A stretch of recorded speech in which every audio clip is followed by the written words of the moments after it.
Happy National Coffee Day, everybody. Unfortunately, you will not be seeing this on National Coffee Day. I think it's going to be 2 days later, which will be the first. So if you're a whitetail bow hunter in New York State, happy opening day. But in light of it being National Coffee Day, let's nerd out a little bit and learn about the history of coffee. Coffee plant is native to the Kaffa region, if I'm pronouncing that right, located in Ethiopia. And it is believed that in the 9th century, there was a goat herder named Kaldi, and he noticed that his goats were eating these berries, right? And when they ate these berries, they had a very energetic behavior. He decided to consume those berries himself, and he noticed the effects pretty quick. So word spread around quickly, and the earliest consumption of coffee was not the way we consume it today through drinking it. They actually just ate the berries.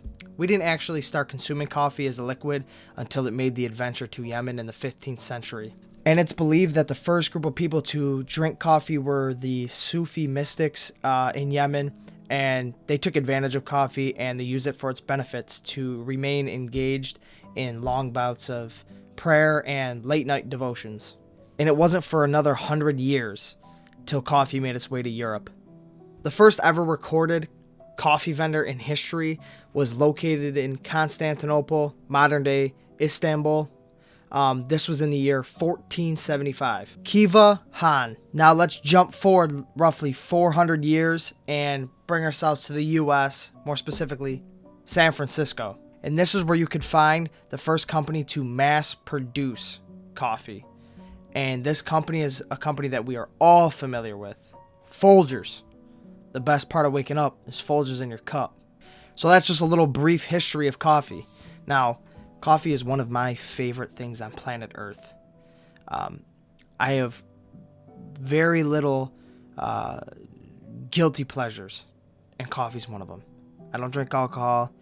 I don't do anything, any substances. But coffee, I'll drink it till I'm fucking dizzy. Some of my most intellectually stimulating conversations I've ever had is over a cup of coffee.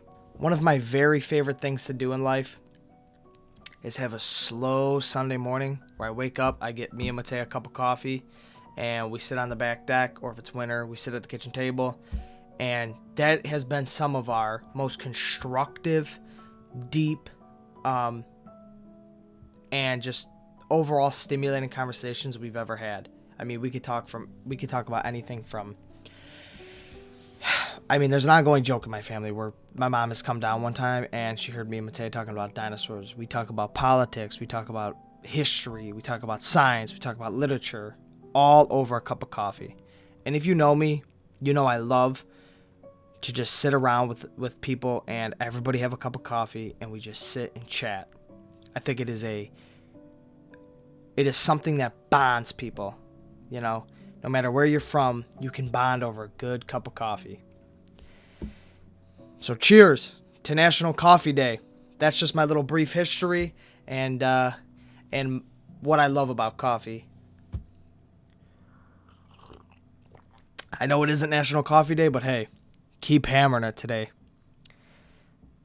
Because every day is National Coffee Day. But that's going to conclude the video. I will talk to you guys tomorrow. Peace.